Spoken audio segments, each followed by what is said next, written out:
All right, hello everyone, and thank you for tuning in once again to the Black Box Podcast, BBOR, Black Box Online Radio, coming to you from West Virginia. In the 2020 presidential election, on the Democratic side, there are not only a lot of candidates, there are also people just coming from an enormous amount of different backgrounds. And I have to say that I'm genuinely surprised that somebody such as Andrew Yang, who was not a career politician or was not any sort of politician at all, has done as well as he has.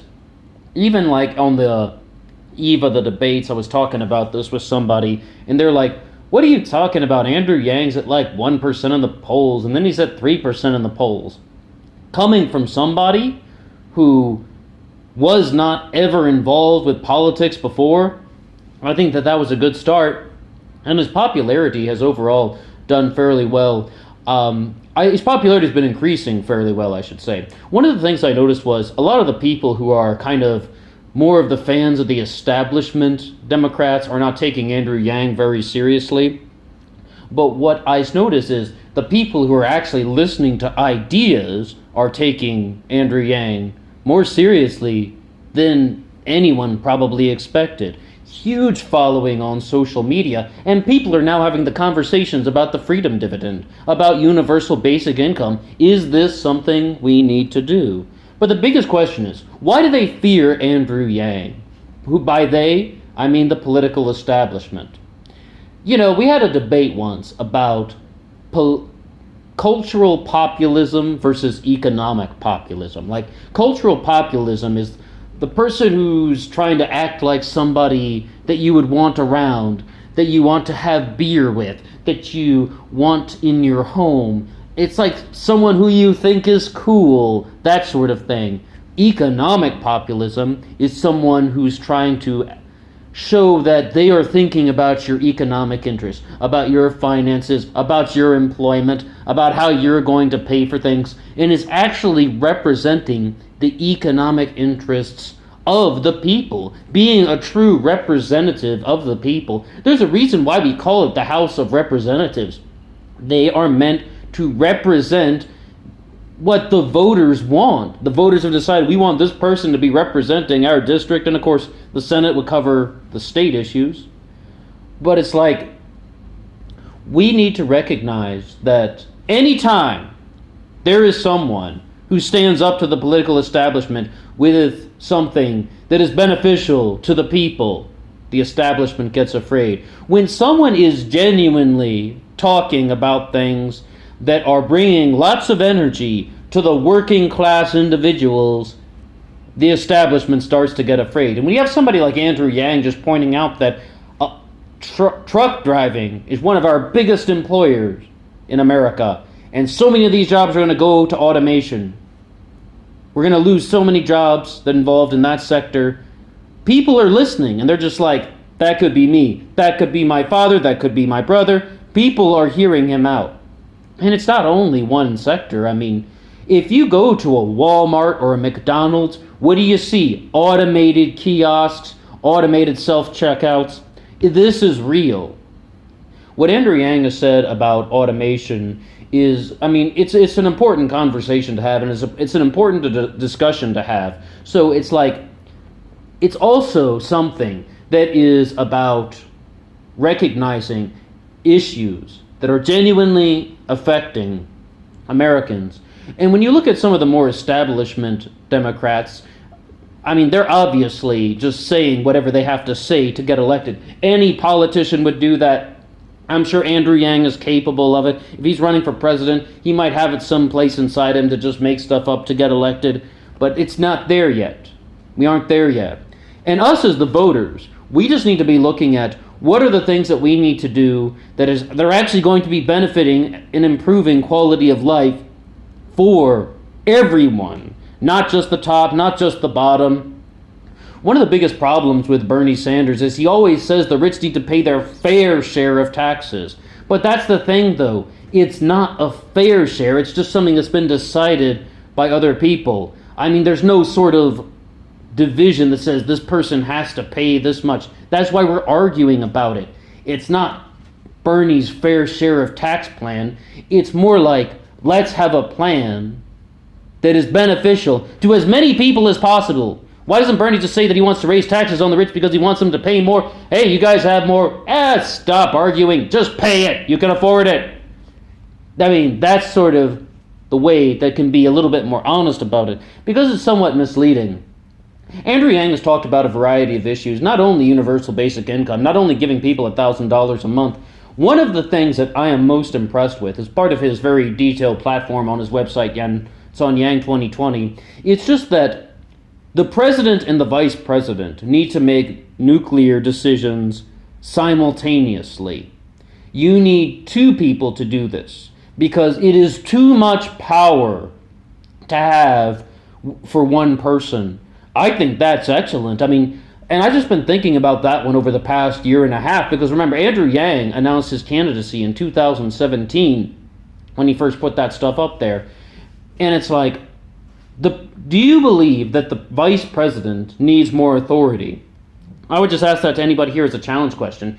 Do you believe that the vice president needs to be kind of involved more in decisions with the president? In short, for exactly what Andrew Yang was talking about, saying that there's too much power in the hands of one person. That type of thinking, I think, is just going to be something that's going to be very challenging to the kind of entire establishment of our existing political bodies. Once people sort of start to recognize that a lot of these fringe outlying candidates are actually saying something about improving life for the overall average citizen. These things are designed to eliminate things such as tyranny, and also promote things such as actually having more benefits to the people, to the workers, to those who don't have everything already. And one of the ways that we can kind of go about this is, look at all the people who are on the fringe. Why are they on the fringe of the political spectrum? I'm not going to lie to you. I personally do believe that people get marginalized and people get cut off, and they'll give somebody like Andrew Yang less time in the debates because they just don't want an enormous sort of firestorm of supporters getting behind him. I definitely think that, well, yes, I do believe that, because they can push somebody like that around, or they think so anyway. There's this thing going on right now that the collective will of the people is everything. It was actually a meme, but it's just like, the billionaires aren't going to save you. No one will save you. The scientists aren't going to save you. No one will save you. Only the collective will of the people is going to save you. And it's really going to show that it's not a left or right issue. And Andrew Yang was one of the only Democrats I heard say that in his sort of closing speech at the debates, the first round, that is, at the time of this recording, that talking about appealing to libertarians and Republicans, talking about appealing to independents and Democrats, and like some people called him out for that, and they were just like, that's bad politics. He should not be doing that in a primary. That is what they are really going to be afraid of. That's what the political establishment is going to be afraid of. All of the little factions getting together, especially the moderate Republicans and the moderate Democrats moving toward a candidate like Andrew Yang. I actually do believe that Andrew Yang was the first Democrat that I've heard to talk about universal basic income. And he's definitely someone who isn't fitting into the traditional boxes. And we've mentioned a few things about Tulsi Gabbard and Mike Gravel, about how another thing that the establishment is afraid of is someone that they can't just label. Someone that they can't just be like, oh, he's a far lefty, or someone who's just, oh, they're too far right, so that they can just sort of put these types of left and right labels on someone, and that manipulates the thinking of the people. It's not that simple when it comes to somebody like Andrew Yang. I mean, universal basic income is something that has been heavily talked about by mostly libertarians and Republicans from what I've heard in the past. Now you have somebody like Andrew Yang, a Democrat, who also wants Medicare for all talking about it. It's quite the different platform. But the thing is, though, you got to look about, why would something like this be a threat to them, though? It's because it's recognizing the collective will of the people. Only the collective will of the people will save you. And doesn't mean that every single person wants universal basic income, or that every single person is just begging for that $1,000 a month. What it means is there is someone whom a lot of people from a lot of different sides of the aisle can get behind. You have to remember, though, if you're going to talk about unity, one of the things is you only need 34% of the popular vote to win. To win the popular vote, you only need 34%, right? In a three-way race. If you had the moderates, like the moderate Republicans, moderate Democrats, the libertarians, the independents, and the Greens, and just all of the third parties unified together around something, you would be able to do something like that. It's very feasible in terms of pure theory and pure numbers to talk about something like that. 34%.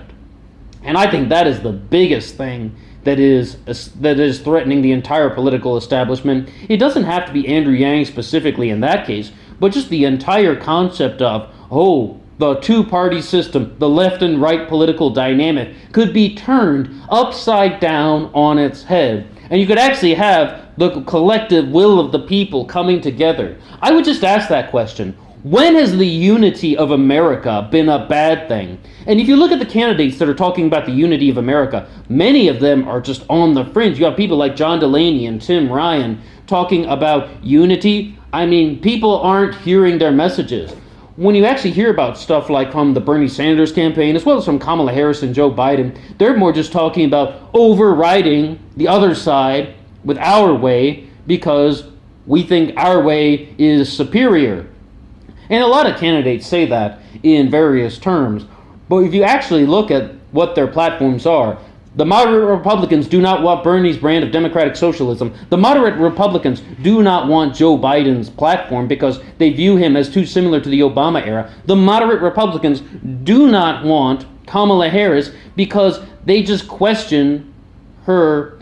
They question her past, they question her kind of legacy, and maybe there's that word that begins with an R surrounding her. No, people don't really like Kamala Harris because they believe she's a ordinary ladder-climbing politician. It's not only about one or two things. I mean, with Kamala Harris, a lot of people think that she is just someone who has no heart, no soul, and will just say anything she has to say to get elected. And once again, doesn't mean that Andrew Yang is a purely good-hearted person who doesn't have a single evil bone in his body. I don't trust a single politician. I wouldn't trust Andrew Yang or Mike Gravel or Tulsi Gabbard or Tim Ryan or Delaney or any of those people that I said some favorable things about. It's not about just saying, who do I trust this person? Do I want to have a beer with them? Do I want to bring them into my house? Not like that at all. We're not going to be doing that with our political leaders. They are not your friends. But we do need to recognize that is there somebody that can unify some sort of collective will among the people? Whether or not we agree or disagree with some of the policies on the other side, no matter what it is, no matter where you are, or even if you're in one of the smaller third parties, the other sides plural, at some point we sort of have to recognize that the unity of not only America, but humanity has a certain sense of goodness in it. When we're dealing, though, with the political establishment, the establishment is not based on unity. It is based on division, it is based on separation, divide and conquer through the use of things like the MSM. There's a reason why MSNBC is trying to be so much like Fox News, because these things are profitable. Some people do really want to hear it. Oh, my side is good and the other side is bad. Or even better yet, my side is good because the other side is bad. So those other people who don't think like me, they aren't as good as me. That's the type of mentality that is dragging down America. And it's not like somebody like Andrew Yang would just be a magic kind of fix-it-all for that. I mean, things might even get a little bit more divisive first if we're actually going to talk about some sort of third-party alliance, getting all the third parties and independents together and trying to pull in the moderate Dems and Republicans. But that would at least be based on the collective will of the people and not based on super PACs, not based on big money, not based on establishment connections, not based on special interests. So, when you actually have somebody that the political establishment is going to despise, it's most likely because they are unifying a lot of people around a particular cause. And Andrew Yang is mostly associated with universal basic income, but you have to look at the reasons why people would want to talk about universal basic income. It's not only that we're going to lose truck driving jobs, it's not only that we're going to lose cashier jobs, it's that we do need to recognize that humanity is going to have to make some very big decisions relatively soon. Some of the biggest things about this economic populism that we were talking about in the past are people just need to find out and the answers to a few questions. How am I going to have a job? How am I going to get my sick relatives to the doctor? How am I going to pay for my home? How am I going to pay off student loan debt? I mean, those are the questions that people are dealing with. And it's coming at it from a variety of angles. Because people, no matter what your politics are, you aren't immune to those things. If your relatives get sick, you need to take them to the doctor. No matter who you are, that's going to happen. And it's good that people are starting to recognize that they need answers to those questions. And Medicare for All is something that's been talked about so much. Andrew Yang came out as a supporter of Medicare for All from the very beginning, was posted on his platform and on his website. The alternative that has been put forward is called Better Care. I called it the Universal Public-Private Plan, which it keeps private insurance, but it doesn't. It keeps private insurance, but everyone else also gets universal health care if you don't have private insurance. I can't even make too much of a decision about it. This is one of the few times, and this is perhaps the only time, I think it's the first time I've ever said that I would actually turn to Dave Rubin for advice on that, when he just simply said, everybody acts like they know everything about healthcare. Everybody acts like they have just such profound things to say about healthcare, but it's a lot more complicated than it actually seems. That would be one of the times when I would actually go with something like that. But when you want to look at somebody like Andrew Yang, he is someone who appeals to a lot of not only Democrats, but really a lot of the people that I think would also be non-voters. I mean, a lot of people are just going to sit around and watch political trash talk all day, then sort of be like, whatever, fuck the establishment. I mean, I think that he would be someone who is actually going to try and get those people involved. Andrew Yang is someone who has the ability to drum up a lot of support in terms of youth, but it's not just the economic things, it's also the cultural populism and the economic populism coming together. Once again, I think cultural populism is overrated, but that doesn't mean that other people are not using that as something other people are thinking about. Other people view it as some sort of kind of a way that affects the decisions on how they vote. But we need to sort of look at what's going to be happening with those very important questions. However, though, no matter who the person's politics are, if they're libertarian or they're green or they're Democrat or Republican, when you have conversations with the average citizen, the average American, most of them do not just despise humanity the way that the commentators on the cable news shows act like it.